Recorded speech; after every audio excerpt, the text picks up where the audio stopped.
وقال الملأ الذين كفروا من قومه، اور کہاں سرداران قوم کافر نے، لئن اتبعتم شعیبا، اگر تم اتباع کرنے لگے شعیب کا، انکم اذا لخاسرون، بے شک تم گھاٹے میں ہوں گے۔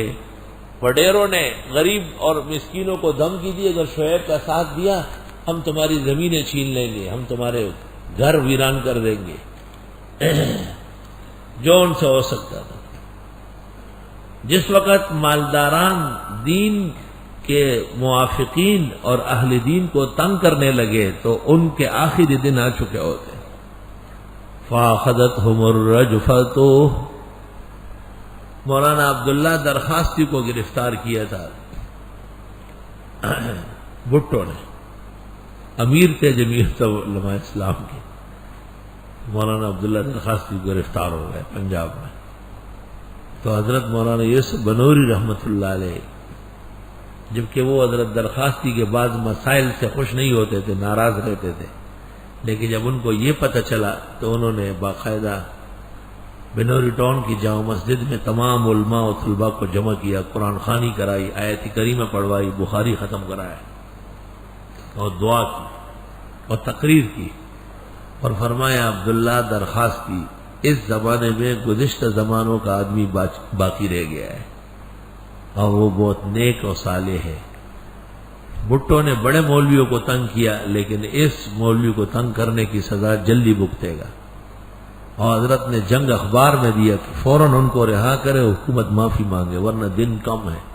بس چند دنوں کے بعد بھٹو حکومت ملیامیٹ ہو ہے۔ چو قومی را خدا رسوا نہ کر، تا دل صاحب دلی نامت بدل، ویز پابند اورنگ نیم چ بخلاص شو، زگیر کڑے شیخ بابا لوی رحم کاریو، او پدکن کے پاڑو کم دے چمی دم کا، زخوڑ لے اجدہا لوی خاماریو۔ خوشحال خان خٹک کو اورنگزیب نے گرفتار کیا اور دکن کے قلعے میں بند کیا، تو اس نے وہاں یہ اشعار کہے کہ کاکا سے بلے رحمت موحد عالم تھے بڑے، وہ مجھ سے ناراض ہے اس لیے میری پکڑ ہو گئی، اور میں اورنگزیب کی قید میں نہیں ہوں کہ مجھے چھوڑے گا، وہ تو کاکا صاحب کی بیعت بھی مجھ سے ہوئی ہے اور اس وجہ سے جیل میں ہوں۔ ادھر کاکا سے بلے رحمت راضی ہو گئے اور وہ جو جھگڑا تھا وہ ختم ہو گیا۔ اورنگزیب نے خواب دیکھا کہ پختونوں کے لیڈر کو تم نے دکن میں گرفتار کیا ہے، پشاور، کابل سب ہاتھ سے نکل جائے گا، گزرو وہ کیسے پشاور سے، خیر نہیں تیری۔ اورنگزیب جب نیند سے بیدار ہوا تو 100 گھوڑوں کا اردل دے کر خوشحال خان خٹک کو صبح سرحد بھیج دیا کہ بس رہا ہے اور اختلاف ختم ہے۔ یہ وہ اشعار ہے، پختون طلباء اس کی بلاغت جانتے ہیں۔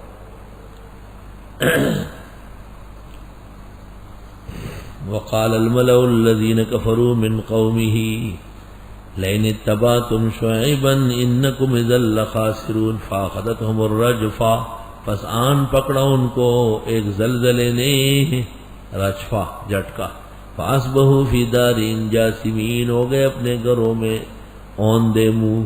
الذين كذبوا شعيبا، وہ لوگ جنہوں نے تکذیب کی شعیب کی، کأن لم یغنوا فیہا، گویا کہ کبھی رہے نہیں تھے ان گھروں میں۔ الذین کذبوا شعیبا کانوا هم الخاسرین، اور وہ لوگ جنہوں نے تکذیب کی حضرت شعیب کی وہیں گھاٹے میں ہوئے۔ انہوں نے تو ایمان والوں کو کہا تھا کہ تم گھاٹے میں، اللہ فرماتے نہیں یہ گھاٹا اٹھا رہا ہے۔ فتولی عنہم، شعیب علیہ السلام منہ موڑ کے جانے لگے وہاں سے، اور قوم لاشیں پڑی ہے۔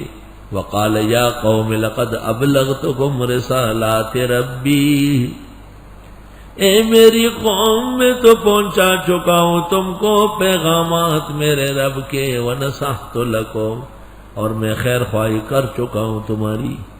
فکیف آسا علی قوم الکافرین، پس کیسے افسوس کروں ان لوگوں پر جو مانتے نہیں۔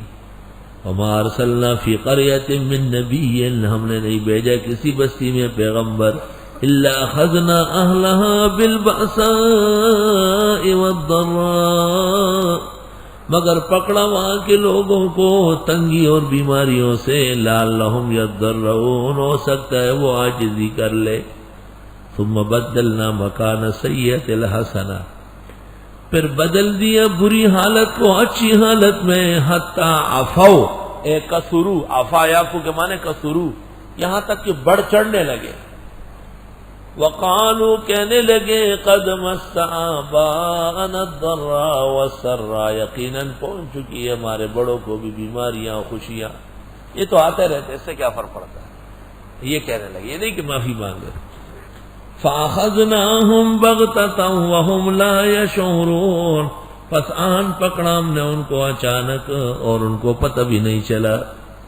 وَلَوْ أَنَّ أَهْلَ الْقُرَىٰ آمَنُوا وَاتَّقَوْا، اور اگر بے شک یہ بستیوں والے ایمان لاتے اور تقوی اختیار کرتے، لَفَتَحْنَا عَلَيْهِمْ بَرَكَاتٍ مِّنَ السَّمَاءِ وَالْأَرْضِ، یقیناً کھول دیتے ان پر برکتیں آسمان و زمین کی۔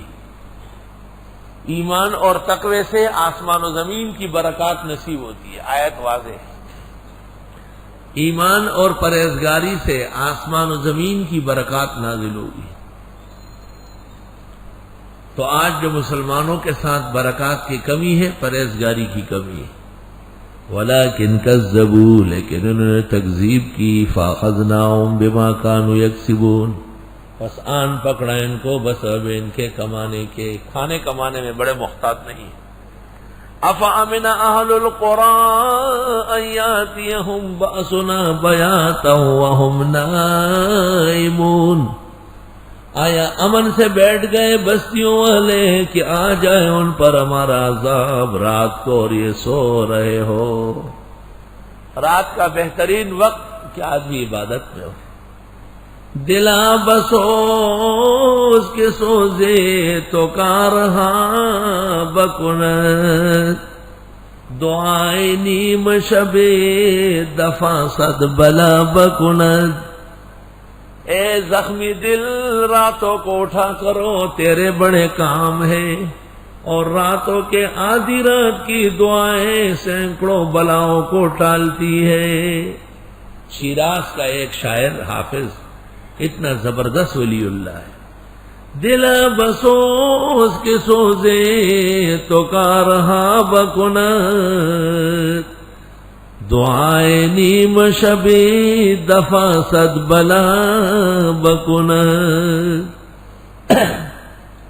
سب سے بڑا ہتھیار اور بہترین اسلحہ شب بیداری، جو لوگ راتوں کو اٹھتے ہیں اللہ ان کی ہر دم عزت کرتا ہے۔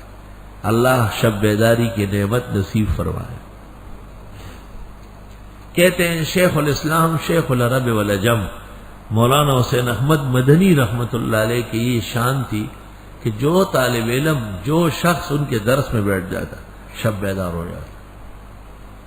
میں نے ایسے ایسے لوگ دیکھے جن پر ہمیں حیرت ہوتی تھی، لیکن راتیں ان کی محفوظ تھی، کیونکہ مولانا حسین احمد صاحب کی مجلس میں بیٹھ گئے تھے۔ بہت ایسے قابل اور بزرگ نورانی ہستیاں میں نے دیکھی جن کو شب بیداری بڑی آسان تھی۔ وجہ یہی ہے کہ حضرت شیخ الاسلام کی صحبت میں رہے، یہ ایسی کامل صحبت تھی۔